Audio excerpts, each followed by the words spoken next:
जय श्री महाकाल। बहुत लोग जमीनी के धन के बारे में खोजते रहते हैं।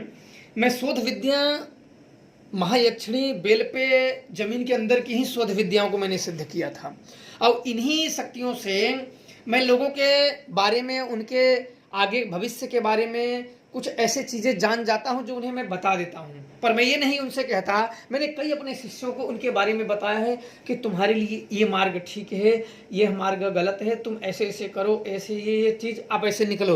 वो यक्षिणियाँ ही बताती हैं, ताकि मैं इसलिए अपने शिष्यों को बता देता हूँ कि उनका कल्याण हो, उनका कल्याण हो और अपने जीवन में दुख से, दरिद्रता से न रहें कि बिल्कुल रोते रहें, बिलखते रहें। अगर वो मेरी आज्ञाओं को वो मानते हैं और वो किए हैं तो बिल्कुल ही वो अपने जीवन में बदलाव देखें। उनके जीवन में एक नया मार्ग मिला है और उस मार्ग से उन्हें सुख का और उन्हें संतोष का अनुभव होता चला गया है। ऐसे ही मैंने जो जिक्र किया था, एक अलोपी देवी जो हैं, वहाँ आदि शक्ति का जब मुझे दर्शन हुआ था उसके पहले की एक घटना है। जानता तो मैं पहले से ही था, पर हमें इतना नहीं पता था कि वहाँ नाम उनका जानता था, पर आदि शक्ति है कौन है ये हम नहीं जानते थे। पर वो बिल्कुल अघोर जंगलों में रहता था। तो हम लोग कभी जाते थे, एक जैसे पिकनिक नहीं होता है वैसे जाते थे, बनाते थे, खाते थे, पूजा करते थे, भगाते थे। एक तरीके से सैर ऐसे मान सकते हो, सैर। तो जब मुझे दर्शन हो गया तो मैं उनको ज़्यादा जानने का प्रयास किया कि नहीं, यहाँ मैं यहाँ कुछ निर्माण अपने शिष्यों के साथ अवश्य आऊँगा और मुझे मालूम है कि यहाँ बहुत प्रेत शक्तियाँ आएंगी। पर मैं सोच रहा हूँ कि मैं अपने शिष्यों के साथ वहाँ रुकूंगा और देखूंगा और सामना करूंगा। उस स्थिति का मैं सामना अवश्य करूंगा, जो होगा वो देखा जाएगा। अब क्या हुआ कि वहाँ की घटना मैं आप लोगों को बताता हूँ कि एक चरवाहा था, हमारे एरिया के थोड़ा सा बगल का ही था। वो गाय चराता था। तो वो ऐसे गाय चरा रहा था तो एक प्रेत निकला, बिल्कुल एकदम काला सा। उसने जो बताया वो उसी ने बताया था।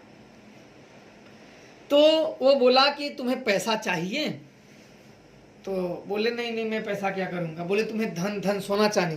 बोले हाँ हाँ मुझे चाहिए।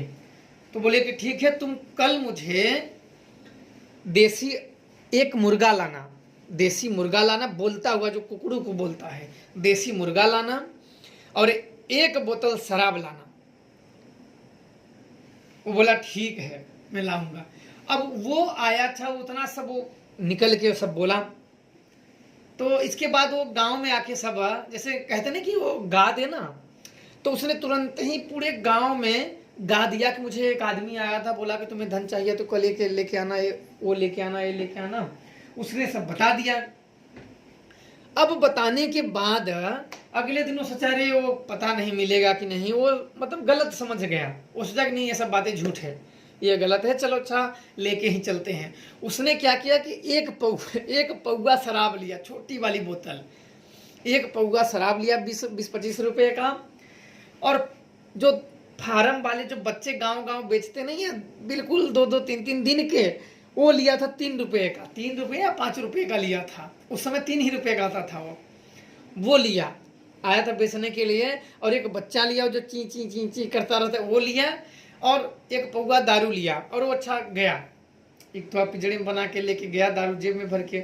वहाँ गया तो आया कि लेके आए हो 2 बड़े बड़े कचहरे थे। बोल रहा था कि बहुत बड़े बड़े के कसम, उसमें तो 4-4, 5-5, भाई लोखंड तो वजन ही होता है, सोना तो एक लोहे की ही तरह है। वो बड़े बड़े लगभग 3-3 फीट ऊंचे वो बहुत बड़े बड़े गागर थे। वो दोनों ही आए, काले काले थे। वो बोला कि ये रहा, लाए हो तुम मेरे? तो इसने वो एक पौवा शराब, वो चिंगना निकाला बच्चा। अब वो बड़ा क्रोधित हो गया तो उसको 2-3 लात मारा, चरवाहे को 2-3 लात मारा और ये भागा, लात खा के भागा। उसने जान से नहीं मारा, ये भाग गया। भाग आने के बाद अपने गांव में शोर कर दिया। तो जानते हैं कई तांत्रिक लोग तैयार हो जाते हैं। अब धन का लोभ आपको मालूम है कि कितना बुरा चीज होता है। अब कई लोग उसको ले आने के, उससे पूछे कहाँ है, कैसे, सारी लोकेशन पता कर लिए। अब कई लोग तैयार हो गए और कई तांत्रिकों को तैयार कर लिए, दूर दूर से हायर कर लिए तांत्रिकों को कि भाई जो बढ़िया जानकार हो। तो सब लोग तैयार हो गए। तांत्रिक भी सोचा कि चलो हम भी कर लेंगे, कई लोगों ने तैयार हो गए। अब वहाँ गए। अब जाने के बाद ये लोग खुद ही मुर्गा उर्गा सब लेके गए थे। और वहाँ वो लोगों को संध्या हुआ, जब जहाँ वो बताया था सोचा यहीं खानेंगे। एक थोड़ा सा डुहकी टाइप की थी, ऊंचा टाइप था कि वहां खनेंगे, तब तक उसने, वो लोग देखते हैं कि सीधा वो प्रत्यक्ष रूप में आ गया। उसकी लंबाई कम से कम 150 से 200 फीट रही होगी उस समय, और उसका जो चांग है, जो टांगे हैं, वो किसी नीम के पेड़ की तरह है। और हमारे में छोटे छोटे नहीं ऐसे रहते हैं जो सहरा रहते हैं हमारे शरीरों में, चमड़ियों में, बड़े छोटे छोटे, आप थोड़ा सा हाथ रगड़ो तो नहीं, उसके नीम के पेड़ के जैसे, नीम के पेड़ में जो सहरे लगे रहते, उतना विशाल का उसमें सहरे थे। और दोनों ढूहों के बीच में पैर करके बिल्कुल खड़ा हो गया, काला सा मजबूत काया का। बोला कि तुम्हें धन चाहिए कि तुम्हें अपनी जान प्यारी है? वो ऐसे ही डेहचाक बोल दिया। उसमें से एक मेरे चाचा भी थे, उसमें उस खजाने में से एक ये भी थे।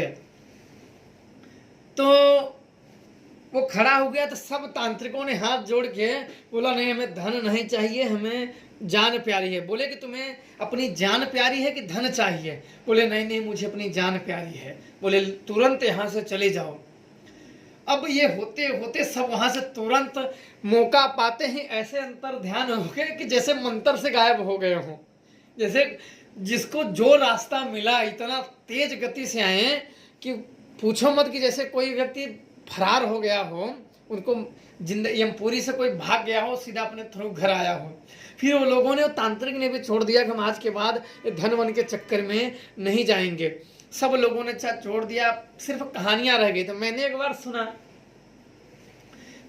मेरे पास एक यही केस आया।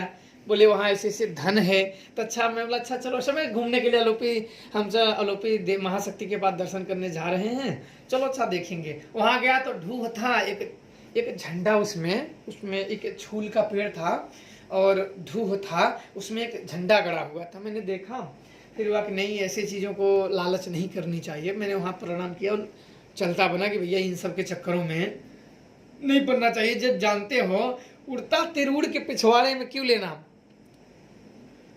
एक कहावत नहीं है कि भैया लोग अपने पैरों पे, क्या जरूरी है ऐसे चीज़ों को, जो चीज़ खतरा वाले हैं, जो हमसे तो बोल नहीं रहा कि हम तुम्हें देंगे, जो खतरे वाली चीज़ है, तो क्या जरूरी है कि लोग अपने पैरों पे कुल्हाड़ी मारते हैं और महाशय लोग अपने गर्दन पे कुल्हाड़ी मारते हैं। ऐसे काम करने की क्या जरूरत है।